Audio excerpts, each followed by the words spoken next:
Supreme court ने आज कड़ी फटकार लगाई।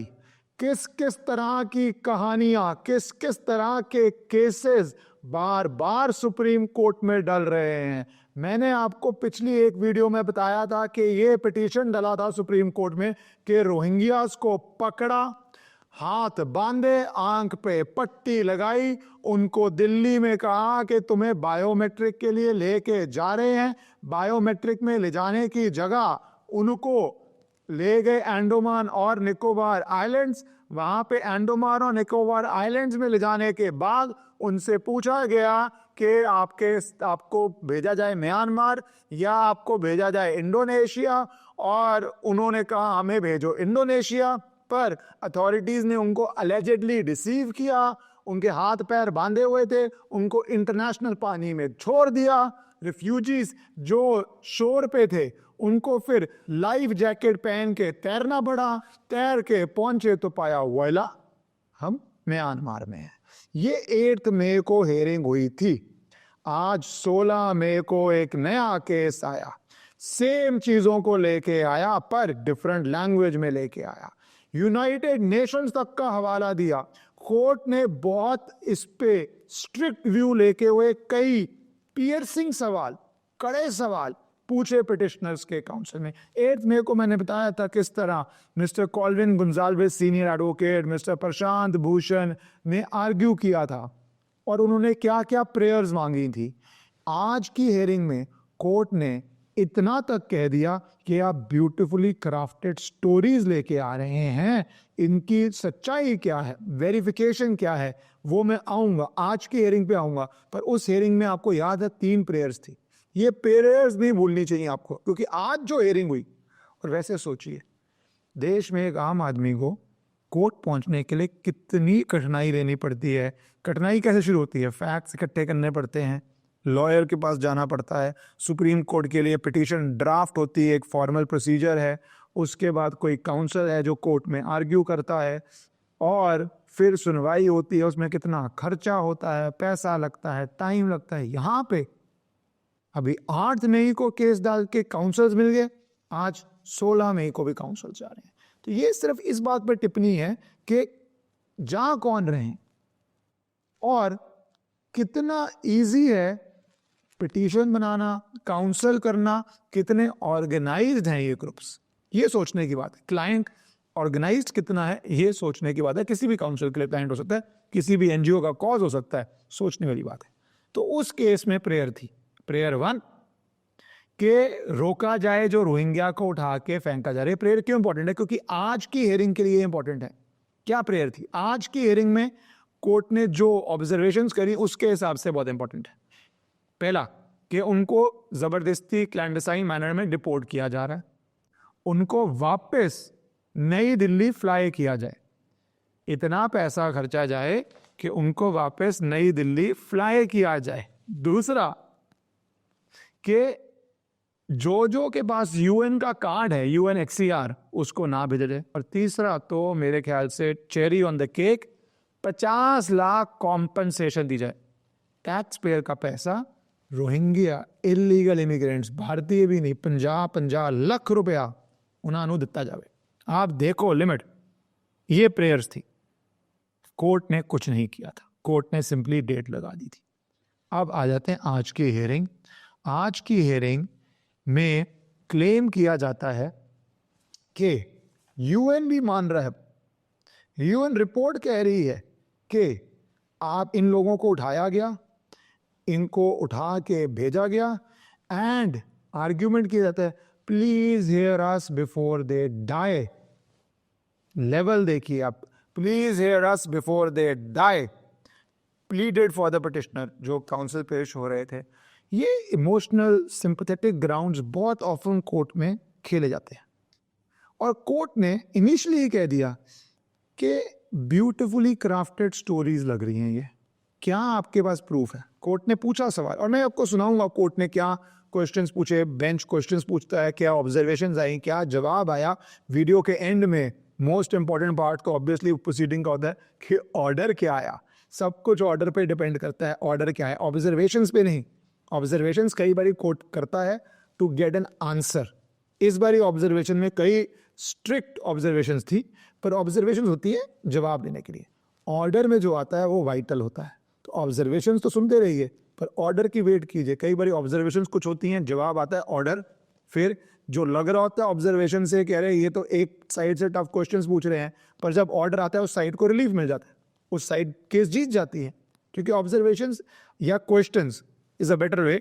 उससे कोर्ट क्वेश्चंस में कोर्ट आपसे जवाब मांग रहा है, तो कोर्ट ने जवाब मांगा। Every day you come up with one new story. इस स्टोरी का बेसिस क्या है?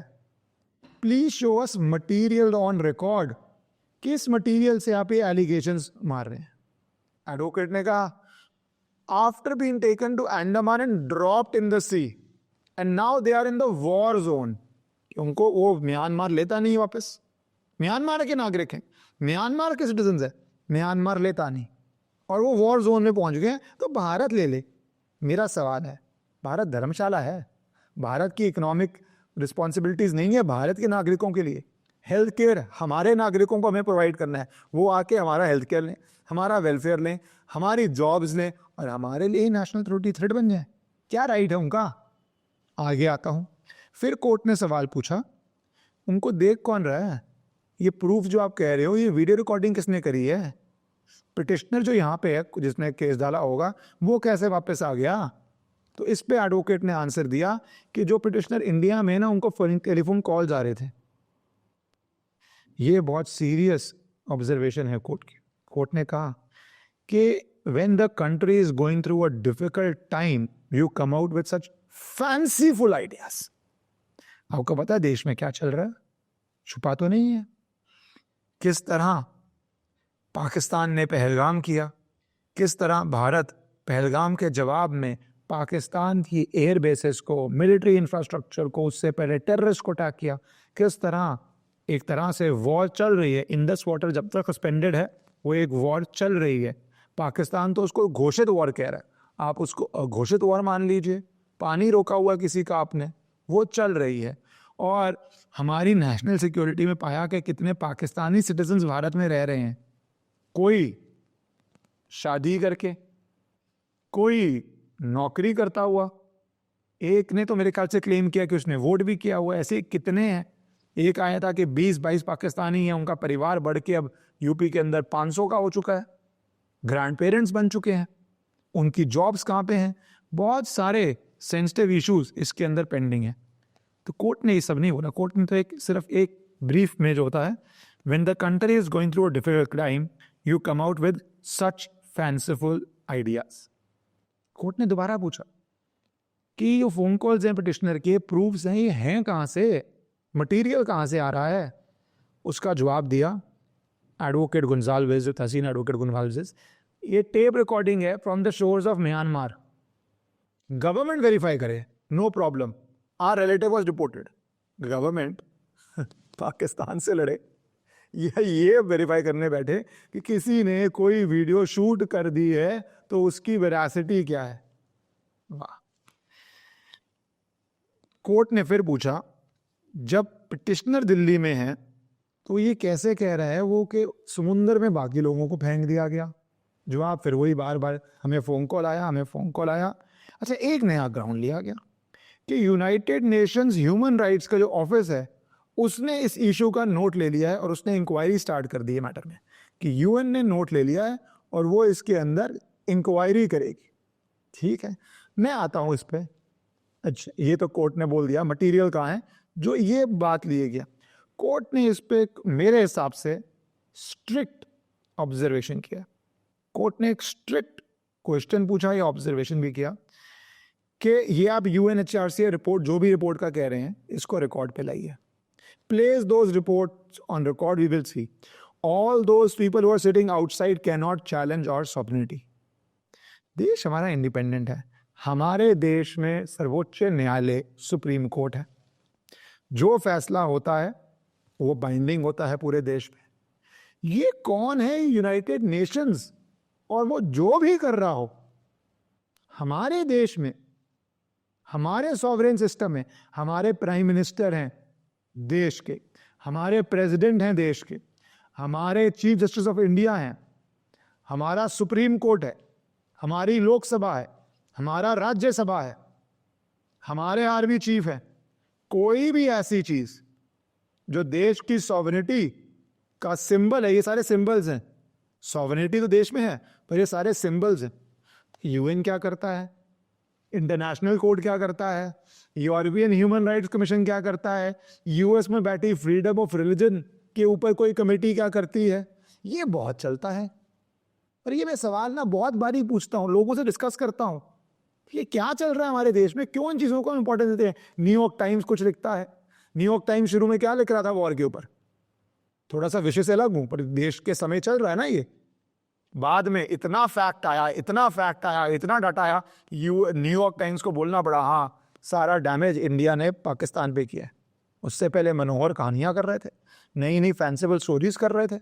वैसे ही सुप्रीम कोर्ट में होता है, आपके पास फैक्ट्स क्या हैं, एविडेंस क्या है, मटीरियल ऑन रिकॉर्ड क्या है।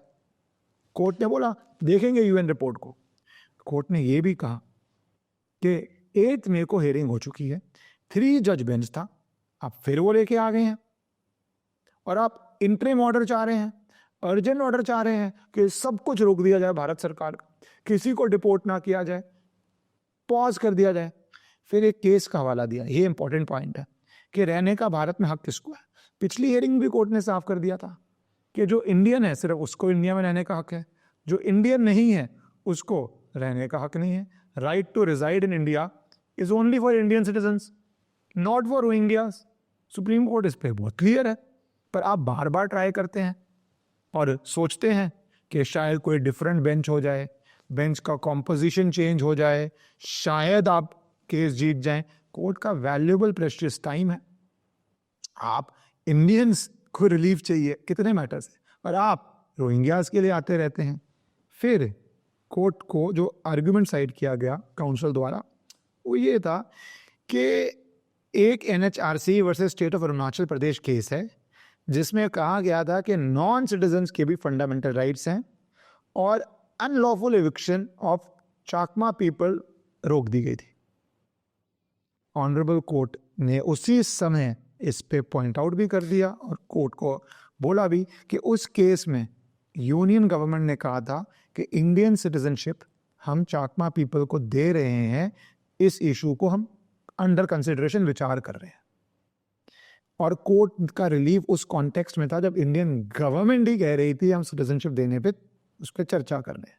अब जैसे सीए लॉ आया, उसमें एक कैटेगरी है कि अगर इन देशों के बांग्लादेश पाकिस्तान में Hindu Sikh Buddhist etcetera category है, उन लोगों को सीए के अंदर हम नागरिकता दे सकते हैं। तो इसका मतलब है कोई भी आ जाएगा वहां से? नहीं ना, there is a reason, there is a law. और फिर कोर्ट ने कहा कि ये सीरियस डिस्प्यूट है कि रोहिंग्यास रिफ्यूजी भी हैं या नहीं है। रिफ्यूजी इलीगल इमिग्रेंट, लीगली एक चीज अलग हो जाती है, तो रिफ्यूजी भी हैं या नहीं है। और फिर एग्जाम्पल दिया गया इंटरनेशनल कोर्ट ऑफ जस्टिस का, जिसमें कहा गया कि रोहिंग्यास को म्यांमार में प्रॉब्लम्स हो रही हैं, उनकी लाइफ को खतरा है। इतने सारे देश हैं वर्ल्ड में, जाओ इंटरनेशनल कोर्ट ऑफ जस्टिस है, भेज दे यूरोप, भेज दे पाकिस्तान, भेज दे जहां भेजना है। भारत का क्या लेना देना इससे? कोर्ट ने ऑब्जर्व किया हर रोज आप डाटा कलेक्ट कर रहे हैं सोशल मीडिया से, और ये डाटा के बाद ऐसी पिटीशन आ जाती हैं। तो आर्ग्यू किया गया काउंसिल द्वारा कि वो डायरेक्ट टच में रोहिंग्या से 8,000 हैं कंट्री में यूएनएचसीआर कार्ड्स के साथ, 600 हैं दिल्ली में, क्या उनको वॉर जोन में भा दिया जाएगा? कोर्ट ने 8 मई को भी यही कहा था, if they have a right to stay here वो एक्नॉलेज होगा, but if they don't have a right to stay here the procedure will be followed and they will be deported.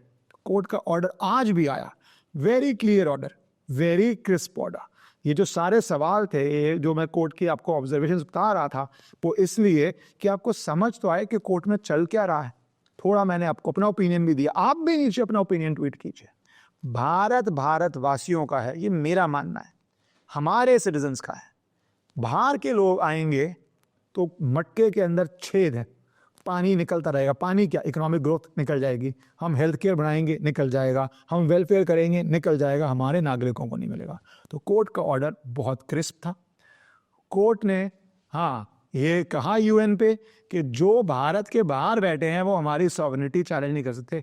ये है, अगर कोई फॉरेन कोर्ट्स कुछ कहते हैं, भारत में कौन सिटीजन होगा उस मामले पे, तो ये तो भारत की सॉवरेनिटी के लिए भी चैलेंज है। भारत डिसाइड करेगा ना, सुप्रीम कोर्ट डिसाइड करेगा ना, भारत का पार्लियामेंट लॉ बनाएगा ना, यूरोपियन यूनियन नहीं बनाएगा। अंग्रेजों का राज नहीं है, हाउस ऑफ लॉर्ड्स नहीं हमारे केसेस जाएंगे कि house of Lord finally decide करेगा। और ऑर्डर कोर्ट का क्लियर, कोई इंटरिम ऑर्डर नहीं दिया। वो चाह रहे थे कि फ्यूचर डिपोटेशंस ऑफ रोहिंग्या रुक जाए, नो। 3 जज बेंच, उसमें भी it was headed by justice Kant, उसने 8 मई को मना किया था। इस कोर्ट ने, इस बेंच ने आज मना कर दिया। नेट रिजल्ट, रोहिंग्यास की डिपोटेशन, जो लोग भारत सरकार से सवाल पूछते हैं कि अरे करती क्यों नहीं, करती क्यों नहीं, इतना मुश्किल सिचुएशंस हैं। 1 हफ्ते 10 दिन में 2-2 बारी battery of lawyers supreme court पहुंच जाते हैं रुकवाने के लिए। कितने ही हाई कोर्ट्स में कितने ही पिटीशंस डलती हैं, आपको पता ही है। भारत सरकार को ना सिर्फ डिपोर्ट करना है, डिपोर्ट करने में लॉ एंड ऑर्डर के इश्यूज हैं, किस तरह सीए के बाद किस तरह स्ट्रीट पे वायलेंस हुआ आपको पता है, और फिर कोर्ट में केस जीतना है। और दोनों हियरिंग्स में भारत सरकार का पक्ष, सुप्रीम कोर्ट ने साफ साफ, जो पिटिशनर्स चाह रहे थे कि डिपोर्टेशन पे स्टे लुक जाए, मैं दोबारा आपको ऑर्डर पढ़ा देता हूं, वो नहीं होने दिया। डिक्लाइन द रिलीफ, डिपोर्टेशन हो रहा है एज पर लॉ, डिपोर्टेशन होगा एज पर लॉ।